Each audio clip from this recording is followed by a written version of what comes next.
Сәлем достар, мен бүгін сіздерге балалардың сүйіп жейтін пончиктің рецебін көрсетемін. Достар, лайк басып, подписаться етуді ұмытпаймыз.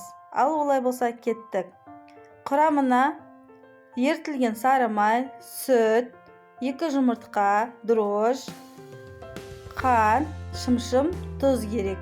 Және әрине ұн керек. Таза ыдысымызға 2 жұмыртқа мен қантымызды және шымшым тұзымызды салып, жақсылап араластырып аламыз. Үстіне ерітілген сары майымызды, жылы сүтімізді және де дрожжымызды салып, тағы да жақсы араластырып аламыз. Барлығы бір келкі массы болғанға шейін. Араластырып болғаннан кейін ұнымыздың жартысын саламыз. 2 бөліп салу керек.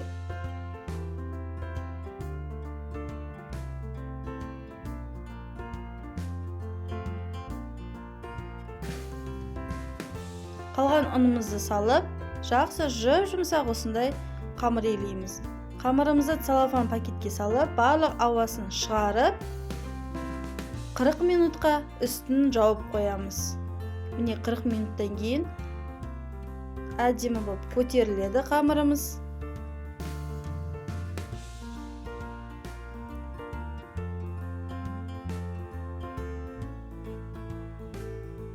Қамырымызды 2 бөлікке бөліп аламыз.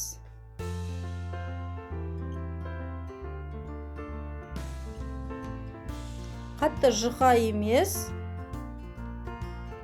қылып жайып, кесемен үйіңізде қандай ыдыс бар, сол ыдыспен кесіп аламыз.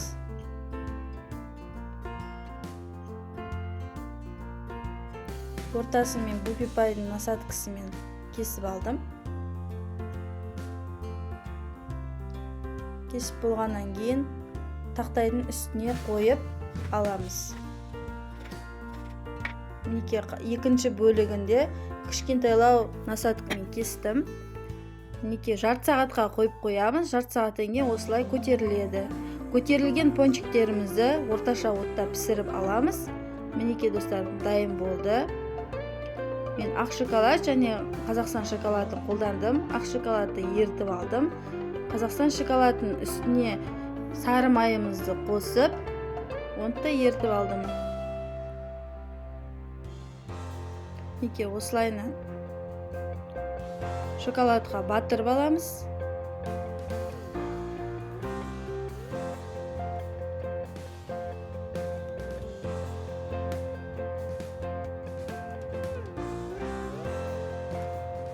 Үстін өздеріңіздің қалауларынша ақ шоколадпен немесе посыпкалеріңіз болса, үйде посыпкалермен сеуіп шығыңыздар.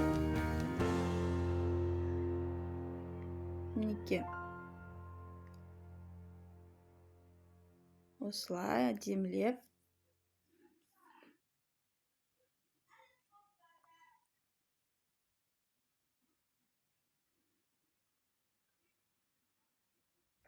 Достар, міндетті түрде жасап көріңіздер. Өте дәмді болып шығады.